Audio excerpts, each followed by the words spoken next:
Hello, YouTube family, my family. How you guys doing? This is Lisa sharing life stories with you. This is so important in my life that I've noticed. You ever notice you eat something, you smell something, or you hear something, takes you back to a good place in your life? Oh, I love that. Don't you guys just love that? I'll give you a real good one. Poison perfume. Oh my gosh. Oh my gosh. Oh my gosh. Does that take me back to being young, dancing in the clubs? Oh my God. I would go dancing everywhere. Gay clubs, wherever. Just had so much fun. Dance our asses off. We had a ball. Just a ball, you guys. Hey, I'm the kind of person, I don't care who you are, what you are, long as you treat me good, you're funny, you're nice, you're a good person. I don't care what you are. I'm all in for it. And I'm telling you, when I used to get dressed up and go out, when I was young, I got a dress. I worked at Lily Rubin, and I got a dress that was marked down clearance, and it was $1,000 sequin dress. Oh my God, I thought I was a cat's fucking meow in that dress, man. I used to be skinny and look real good. I don't know what the hell happened here. But anyways, and it was a light palish pinky white iridescent dress. Oh, it looks so nice on, but I always had Poison perfume on, an Eternity perfume. Oh my God. And I used to even get Poison, had this little decanter. I think I have one still somewhere.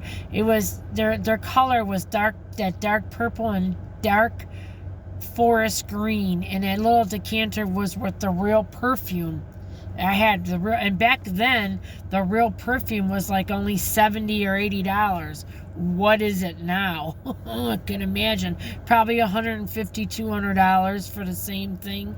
And then I actually had the cologne or whatever, the cheaper, but I had the real stuff. I had the real perfume and the cologne. Oh my gosh, that just takes me back. And then when I smelled, why I'm making this video too, is Patchouli. Oh my gosh, you guys. Patchouli brings me back to going out dancing in clubs and shit when I was young too. I still love the smell of it today. They had it at Dollar Tree, and it smells real authentic.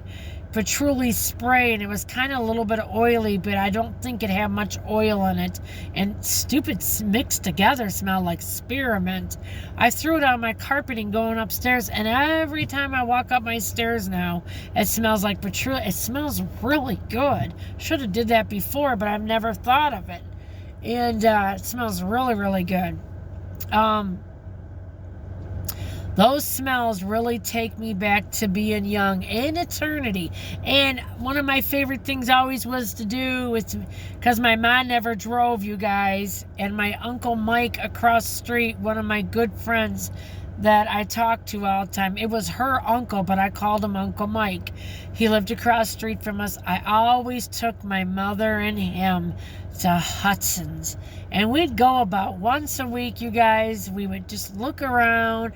We'd buy something, and then we'd go there to eat. Oh, my Lord. Hudson's food was so freaking good.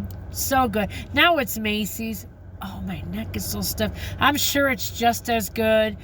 They used to have, if anybody knows out there, tell me if you know if they still have this when you eat it. Their meatloaf had pine nuts in it. Oh, my God.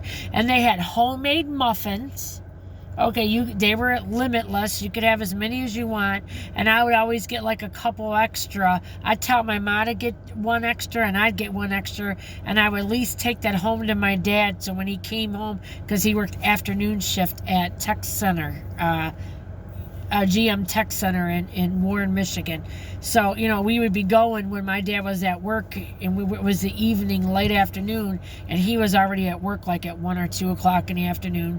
So we'd be like there at 4 or 5 o'clock. And I remember one of the best muffins they had, and if you guys know this, please tell me and let me know. They had an orange blossom muffin. That was to die for. And then my Uncle Mike loved the hard roll with a Maurice salad. Oh my God.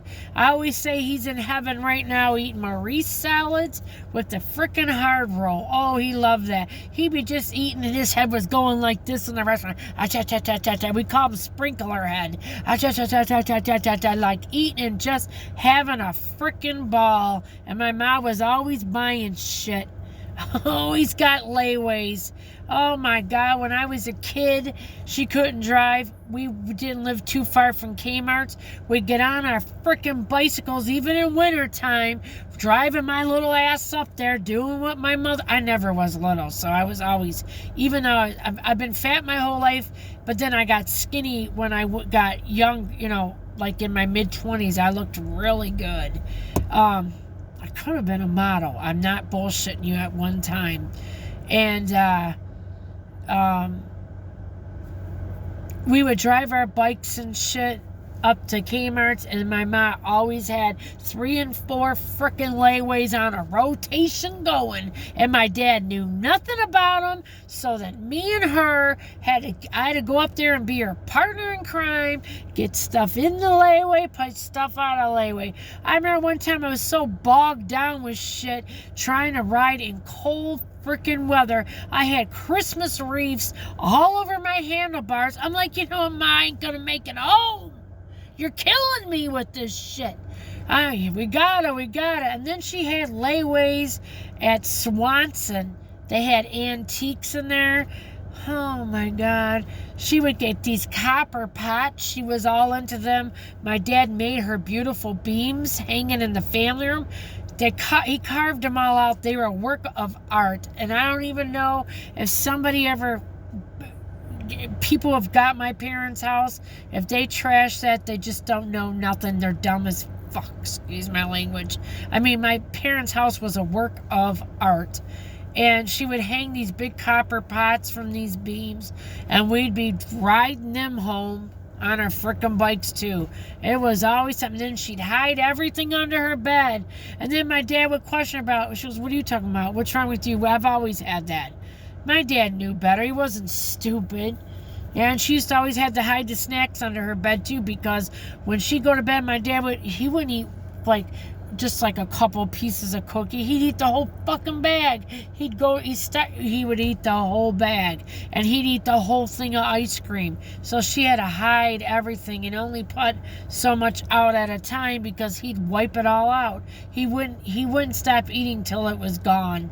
That's just him. But yeah, some of the shit we did. Me and my mom were just like two gangsters. Frickin' I was her right-hand man, you know. The layaways, she had layaways at Kmart's, antique places, here, there, everywhere. I remember being a little kid going to farmer's market in Royal Oak and saying, Dad, Mom needs another $100. And she'd send me, because she knew my dad wouldn't say nothing to me and just give me the money and shut up. Oh, she was too funny. My mom was a riot. She was something else. But yeah, what are good memories do you guys remember about your life? What was a happy part of your life? Please share that with me. This is Lisa sharing life stories with you. Do not leave this channel and not subscribe and not give me a like. What's with everybody not subscribing? Subscribe. You want to hear more stories like this? You want to feel good about yourself? Subscribe to this channel. I'm gonna bitch at you. I'm gonna love you. I'm gonna make you laugh. We're gonna do all of the above. You guys have a beautiful day. It's Sunday, isn't it? Yeah, it's Sunday. Don't even know what day. I work every damn day. I might as well just sit in this car the rest of my life and just sit here, because that's all I do, you know? I work 50 million hours a week. I love all of you. You have a beautiful day. Like and subscribe. Lisa's sharing life stories with you. I love you, fam. Bye.